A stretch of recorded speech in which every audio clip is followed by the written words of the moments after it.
Hi friends, నేను మీ దేవిని. Please subscribe my channel. రుణానుబంధం.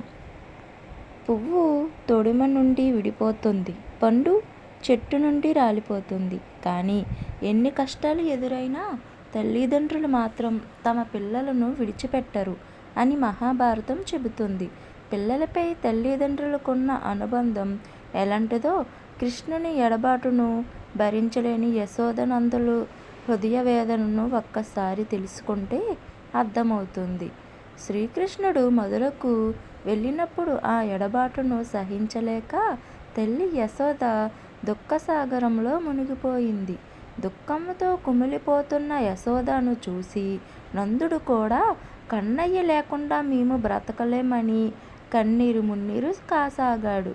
అలాగే శ్రీకృష్ణుడు కూడా తల్లిదండ్రులను వదిలి మధురకు వచ్చినప్పుడు అవ్యక్త వేదనతో యశోదమ్మను తలుచుకుంటూ ఉద్ధవునితో, ఉద్దావా, నా కన్నయ్య భోజనం చేస్తే గాని నేను పచ్చి మంచినీళ్ళైనా ముట్టను అని మొండి పట్టుదలతో కూర్చొనే నా తల్లి యశోదమ్మను నేను మరవలేకున్నాను అని చెబుతూ కృష్ణుడు విలపించసాగాడు.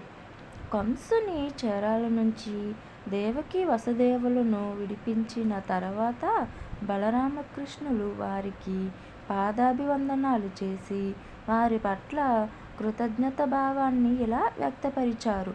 మాకు నిన్నెల్లలేదయ్యా, మరియు వినుడు నిఖిల పురుషార్థ హేతువై నెగడుచున్న మేనకెవ్వర లాడ్యులు మీరు కారే యా రుణము దీర్పే నూరెండ్లకైనా జనదు. అమ్మా నాన్న, మేము ఇన్నాళ్ళు మీ ప్రేమ ఆప్యాయతలను పొందే అదృష్టానికి నోచుకోలేదు. ధర్మార్థ కామ మోక్షాలని పురుషార్థాలు సాధించడానికి అవసరమైన ఈ దేహాన్ని ప్రసాదించిన వారు మీరు. అలాంటి దుర్లభమైన మానవ దేహాన్ని ఇచ్చిన మీ రుణం తీర్చడానికి మాకు నూరేళ్ళైనా సాధ్యం కాదు. బలరామకృష్ణులు పలికిన మాటల వల్ల తల్లిదండ్రుల స్నానం ఎంతటి మహోన్నతమైనదో మనం అర్థం చేసుకోవచ్చు.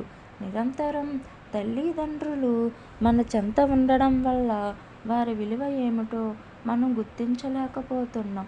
అందువల్ల వారి పట్ల నిర్లక్ష్య వైఖరిని, నిర్దాక్షిణ్యాన్ని చూపుతున్నాం. తల్లిదండ్రులే ఇలలో ప్రత్యక్ష దైవాలని, వారి రుణం ఎన్ని జన్మలైనా తీర్చలేనిదని నిరూపించిన వినాయకుడు, శ్రీకృష్ణుడి జీవితాలు మనకు ఆదర్శం కావాలి.